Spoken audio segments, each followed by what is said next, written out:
I should have seen it coming. Life was too perfect, especially at that moment. It was a Friday night on a beautiful summer day. My Corona was icy cold as it slid down my throat. The Cubs were beating up on the Cardinals on the big screen, 7-2, in the 5th inning. My trusty German Shepherd, Rice, was lying to the side of my lazy boy, curled up and mostly sleeping, only waking and opening his eyes a bit when I would let out a whoop of celebration over the success the Cubs were having. With the exception of the TV and my occasional shouts of joy, the house was quiet. My wife of 21 years, Tracy, was over at a neighbor's house, and my 18-year-old son and 17-year-old daughter were both spending the night over at friends' houses. It was just the dog and me, the Cubbies, and a case of Corona in the fridge. Oh yeah, and limes. I didn't often bother with the limes, but I picked up a couple earlier in the day when I found out I would be alone for the evening. Treating myself well. I heard the front screen door open and close and assumed it was my wife coming in from visiting with her longtime friend, Lisa. I heard her moving in the front of the house, but I didn't hear her call out in greeting like she usually would have done. I thought that a little odd, but just then Cubs manager David Ross took out his starting pitcher in the 4th inning with the Cubs having a big lead, causing me to explode in anger and once again waking the dog. It had to be at least 5 minutes before Tracy finally made her way to the family room. She looked reflective, nervous maybe. She didn't come over to my chair and lean in for a kiss, as usual, but instead sat down on the edge of the sofa to the left of my chair. I watched her with one eye while I kept track of the game with the other. "Can we talk for a minute, Bob?" she asked in a voice I was barely able to hear above the television. By now she had my complete attention. "Of course, Blondie," I answered. I noticed she had a light sheen of sweat on her brow and seemed to be breathing erratically. I wondered if someone we knew was sick or had died. "Can you shut the TV, Bob?" she asked as she clenched and unclenched her fists. Shutting the TV in the middle of a Cub game? She knew what she was asking. This had to be something big, death, not illness. I got a bad feeling in the pit of my stomach. I grabbed the remote and shut off the noise box. "What's up, baby? You don't look so good. Did somebody die or something?" "God, no. Nobody died," she answered quickly. "It's just that this is very important to me, and I need to make sure you are completely listening to me." I nodded without saying anything. I had a traffic jam of bad thoughts running through my brain. We sat staring at each other for at least a half-minute. Her eyes showed fear and something else. Maybe anger. "You know I love you completely and I would never cheat on you. Never go behind your back with another man, right?" This was not exactly the question I expected. Suddenly, the dinner I ate earlier in the evening and the 2 beers I had during the game felt like they wanted to make a reappearance, right there on the family room floor. I nodded again mutely. "I'm 45 years old, Bob. I've only slept with one man beside you in my entire life," she started. "I'm still a good-looking woman. My friends even say I'm a hot MILF. I want to sleep with another man, just once, so I can feel the thrill of a new man, a different man, one more time before you and I grow old together." "What the absolute fuck?" I sat stock still for I don't know how long. It sounded like a speeding train was passing right by my ears. "Absolutely no," I yelled in response as I jumped out of my chair. "Not happening while I'm drawing breath." She watched me with wide eyes as I paced back and forth. This had to be a bad dream. I must have fallen asleep in my chair and been in the midst of a nightmare. "It has nothing to do with you and me, Bob. This is all about me, my needs as a woman, above and beyond you and our family," she said, her voice seeming to get stronger and more assured as she spoke. "I think I've been a pretty good wife and mother for all these years. I've always put the family first. This one time I need to do something for me. I need to do this to feel like a sexy woman in control of her life." "You don't feel like a sexy woman with me?" I asked, realizing I sounded like a whiny loser. "I tell you I love you all the time. I think I show you that you are a sexy woman all the time. I still lust after you, and I'm pretty sure I'm not too subtle about that. You do, and I love that, but this is about something different. My ego still needs to be validated by men other than you, Bob. It's nice to be noticed by other men. It's wonderful to think that another man would want me in that way. Doesn't it make you feel good when you see a woman looking at you or flirting with you? I'm no different than anybody else. I like to be looked at and lusted after. And after all this time, I want no more than that. I would like the experience of going out on a date, wined and dined as it were, then taken and lusted after by a different man, for just one night. Not love, just lust. One night. Then I would come home to you and be yours, be a plain wife and mother for the rest of my life." "You're anything but a plain wife and mother to me, Blondie," I rejoined. "You're my everything. I can't let you go to another man. I won't let you go to another man. You keep telling me you love me. Why don't you show me how much you love me by giving this to me? I know it's a big ask. And it would be the ultimate gift to me for you to let me have it, she stated. No, it would be the ultimate stupidity for me to let you have that. If you really loved me, you wouldn't have even asked, I replied. Have I not been a pretty good husband to you and a good father to our kids? Should that not entitle me to a free pass as well? But you had so many more women than I had men before we married. I'm just trying to even the score a bit, she said. Actually, we never discussed numbers before we were married. All we really discussed was how we both believed in fidelity after marriage. And, for your information, I've only slept with 4 women in my life, including you. Not exactly a big list, I said. Oh, I always thought you had so much more experience than me, she said. You know so much more than me. I read a lot on the subject. I want to please you as much as possible, I replied. So it's still a hard no for you, then, she asked. Not only a hard no, but I'll be seeing an attorney first thing Monday morning to start on a divorce, I said as shock registered on her face. But, she stammered, I realize how hard this must have been for you to ask for the pass, so that tells me that you're really serious about this, which tells me that you're not going to let this go easily. That means that you will eventually go behind my back to get it done. I don't trust you not to anymore. Unless you've already done it, and this was just a smokescreen to get permission after the fact. No, I swear to you that I haven't slept with anybody so far. I said I wouldn't cheat on you, and I meant that, she whined. But you would figure that now that I know you want to, that doing it now wouldn't be cheating, I said, looking directly at her. Her inability to hold my gaze told me everything I needed to know. You would break up our family even though I haven't done anything yet, she asked in a rasp. If you finally got up the nerve to ask, you've been planning this for a long time, and that tells me you've already got a target picked out. He's probably been in on the planning of this as well. Lunches? Dinners? You've already cheated on me, at least emotionally. By the way, who is he, I asked. I didn't have anyone in particular picked out, she said, staring at a spot on the wall over my shoulder. The silence lasted for about 15 seconds as I drilled a hole in her with my eyes. She turned bright red when she looked at me and realized I was staring at her, disbelief all over my face. You don't need to know, Bob, she said quietly. You're right. I don't need to know. But I want to know the name of the man who is breaking up what I thought was a great marriage.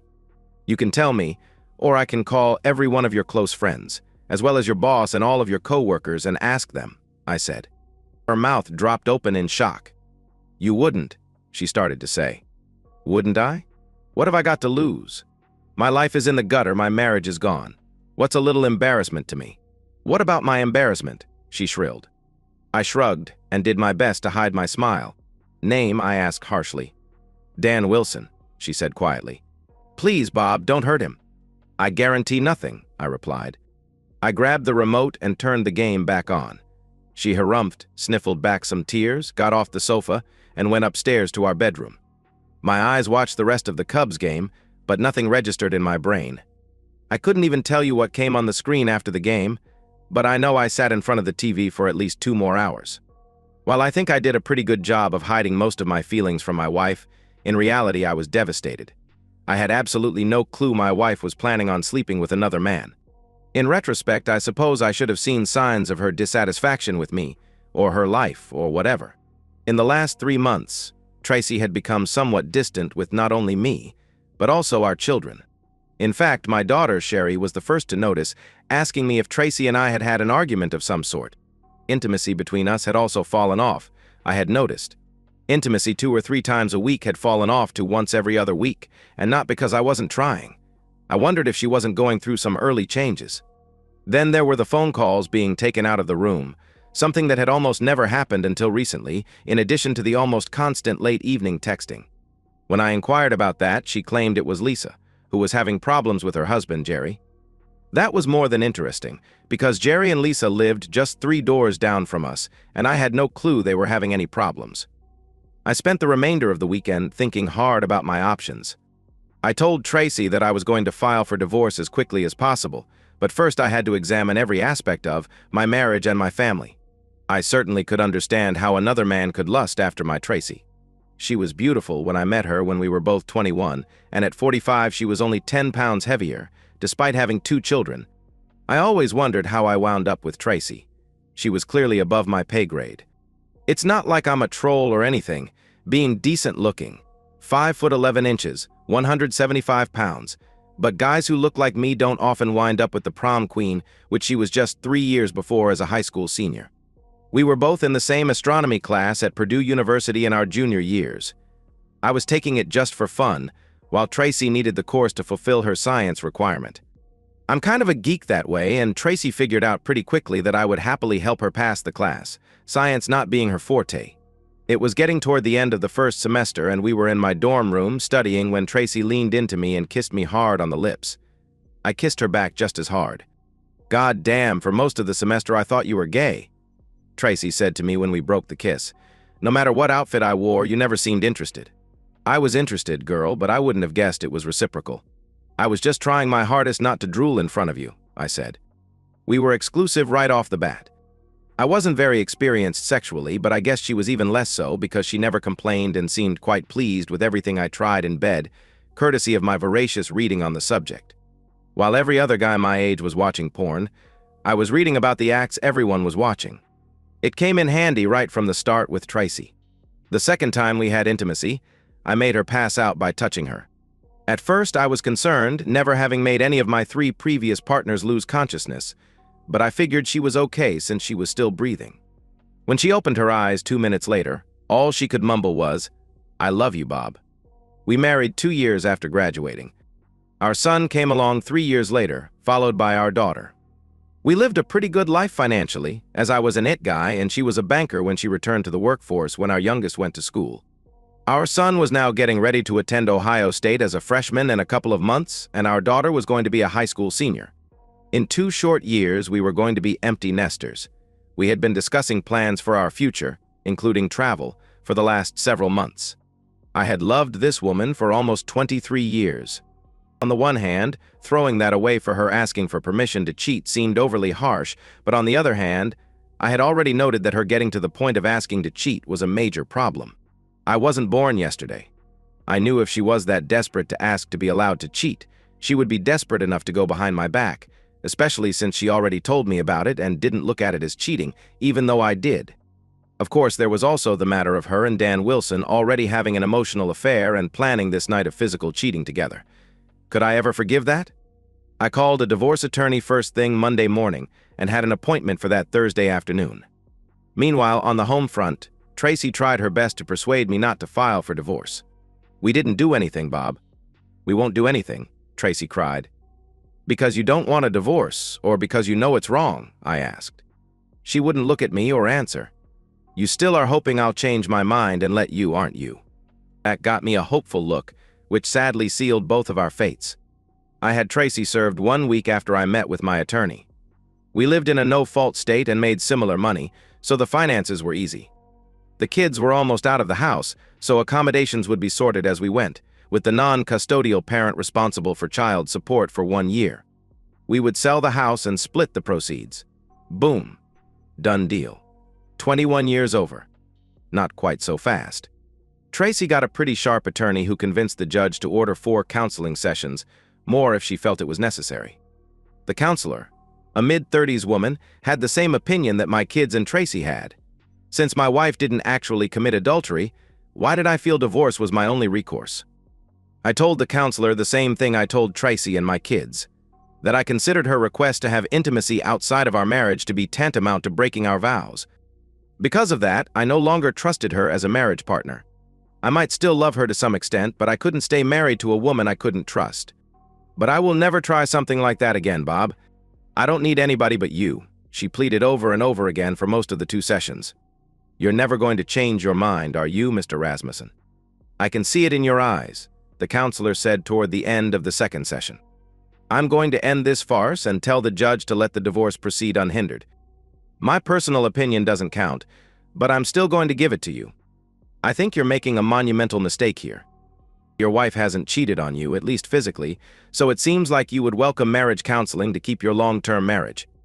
Your wife seems willing to make whatever concessions you want to keep your marriage and your family."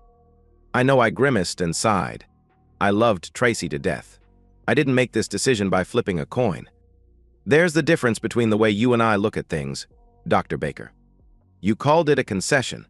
I don't think her promising to be faithful is a concession. I think it's called keeping the wedding vows she made to me 21 years ago, and that she had schemed with another man to break, I explained.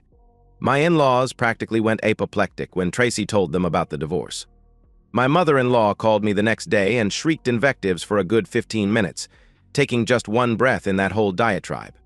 She started to scream right after I said hello. My father-in-law, who was always the more rational one, took the phone from her while she was still screaming.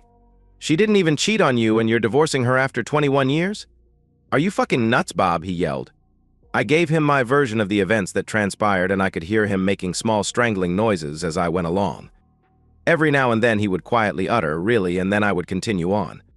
At the end of the conversation, he seemed much smaller in spirit. He finally said, "I'm sorry, Bob," and quietly hung up. I moved into a nearby 2-bedroom apartment the next week. My daughter had decided to stay with my wife in the house for the next year until she went to college, but I figured the second room would come in handy if either kid wanted to stay over for a bit. They both were upset with me, even though they seemed to understand why I was divorcing their mother. I had a friendly phone conversation with my neighbor, Jerry, a few days after I moved into my own place. I informed him that his wife, Lisa, had a hand in my wife's plans with Dan Wilson, and that Tracy claimed he and Lisa were having marital problems. I told him I didn't think he was involved in the breakup of my marriage, but his wife was somehow involved, and considering how close she and Tracy were, was Lisa also lining up a young stud for intimacy? "Oh shit," Jerry rasped over the line. "So you're telling me I might have a problem too? Does your attorney give out group rates?" The social media phenomenon has both an upside and a downside. For me, an upside was getting all sorts of information about one Dan Wilson without even needing to hire a private investigator. Saved me a boatload of money. Wilson was a co-worker of Lisa's and had transferred to the local office from Cleveland about 6 months before my marriage imploded. He had a very pretty fiancée who was still seeking a position in our city, so he was driving home almost every weekend to see her. Apparently, he was trying to set up something with my wife for when he was in the city, so he would have a warm, welcoming woman in both places. I wondered if Tracy even knew about the kid's fiancé. Water under the bridge now, except for the phone call I placed to Wilson's fiancé. I heard soon afterward from some sources that Dan's wedding was called off, and his fiancé said he was welcome to have his old lady full-time. Did I mention that his fiancée was the daughter of a very rich man? 2 weeks before the divorce was final was my 22nd anniversary with Tracy. I had to admit I hurt inside for what I had lost, but the longer I sat in front of my Swanson TV dinner, the more I knew in my head I was doing the right thing for me. I would have spent the rest of my life looking for clues that she was cheating on me if I stayed married. I knew with every fiber of my being that sooner or later she would find a way to cheat on me. She hated to lose at anything and would see not getting her way as a loss that would need to be rectified. I sipped a shot of a single malt and was in bed by 10 p.m. Happy anniversary to me. My phone rang about 1 a.m. and I noticed it was my soon-to-be ex-wife. I thought about letting it go to voicemail, but since I was already awake, I answered the call. She wailed, clearly in the throes of passion. I had heard the sounds often enough to know she wasn't acting. There was more unintelligible squealing before Tracy exhorted her partner, presumably Wilson, to push harder. I should have ended the call immediately, but I was frozen in place. I listened in for another 2 minutes, long enough to hear Tracy's paramour growl out his own release. I then hung up before they started cooing to each other post-intimacy, wishing I was on a landline so she could hear me slam the phone down. If I had even the slightest doubt that I was doing the right thing, that sealed our fate. On the advice of my attorney, I had made it a habit to record all conversations with my wife. As I sat there with my blood pressure about to ring the bell, I hit the number for my in-laws, and when my father-in-law acknowledged his presence, I hit playback on my phone recorder app. I let the whole 3 minutes play for him, then ended the call. I was pretty sure there would be no repeats of that little one-act play in the future. Unlike my wife, I didn't avail myself of the charms of others until the divorce became official, and even then I didn't take a woman to bed for more than a year. I'll admit that I struggled in my social life. It had been 24 years since I last dated, and since I never planned to date again, I hadn't been keeping up on the dating scene. That proved to be a disastrous strategy, because the dating world certainly passed me by like a freight train on speed. I knew some of my reluctance to date was in my head. I was afraid of being blindsided again.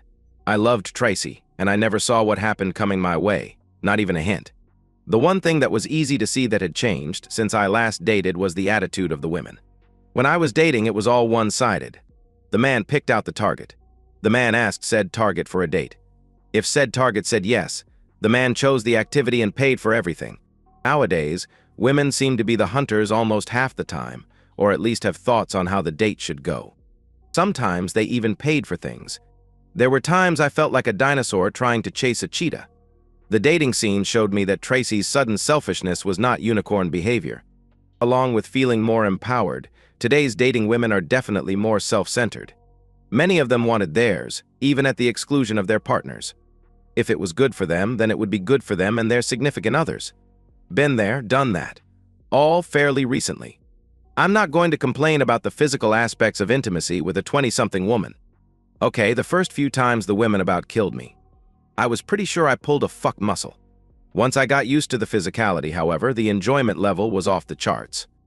I'm not saying Tracy wasn't good in bed, but at 45 she didn't have the energy and flexibility of a 20-something. Of course, I didn't have the regenerative abilities of a 20-year-old man, but my tongue and finger abilities helped me. It had been a rough week, and after finishing a meeting with a new client on the far side of the city, I stopped in at the bar of an upscale hotel or restaurant still wearing my suit. I sat down on a tall stool at the bar and ordered a shot of Glenmorangie single malt. It was about 7 when I walked in, and about an hour later, a group of women from a bachelorette party took up residence at a group of tables marked reserved. There must have been about 15 of them, and they were all being pretty raucous. I decided to hang around a bit and watch the fun, so I ordered a meal to be served at the bar. The bride-to-be, of course, was the star of the show, and I noticed that she was a pretty girl of about 25, with waist-length light brown hair and big brown eyes. I'll admit that I'm a long hair freak, so I was kind of taken by her and focused on her for several minutes before I started paying attention to the others at the party. It was then that I spotted her.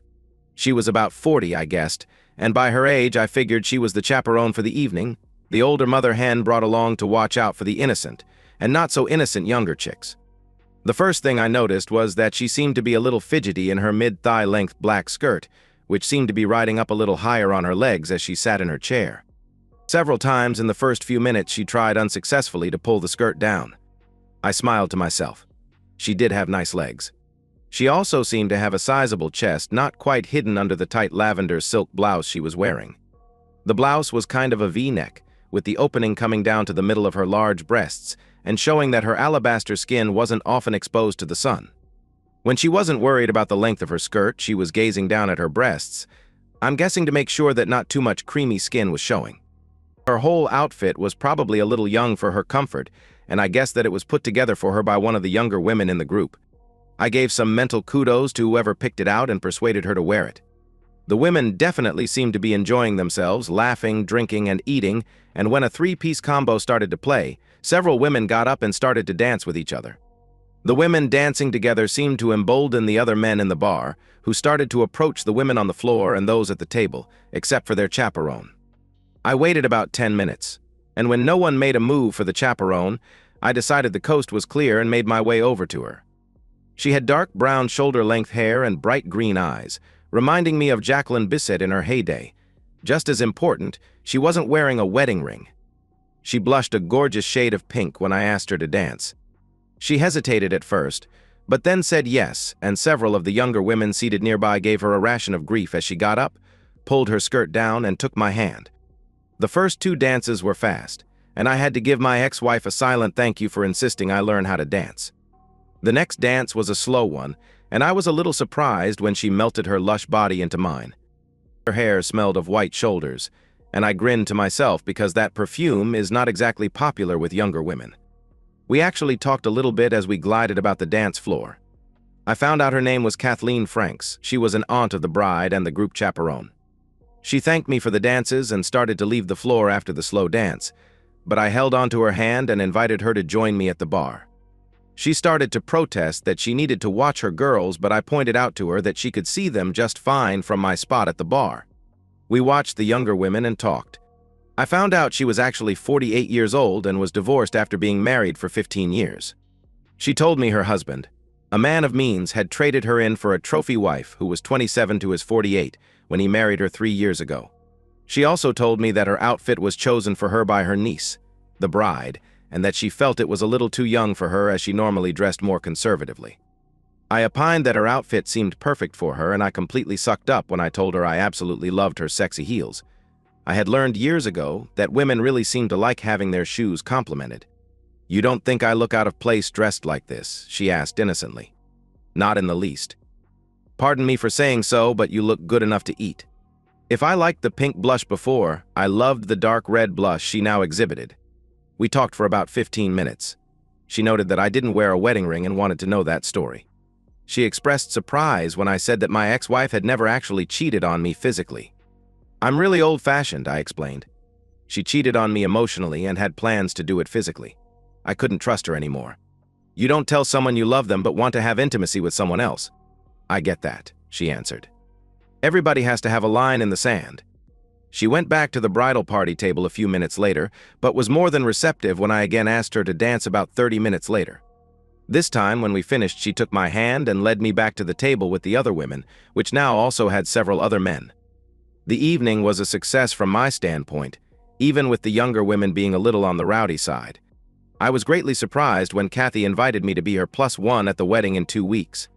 "I was going to go by myself, but I know I'd have a better time with you. I know we've just met, but you've already met many of the girls who are going to be there, too. Besides, you'd be doing me a great favor because I wouldn't be there alone looking really pathetic."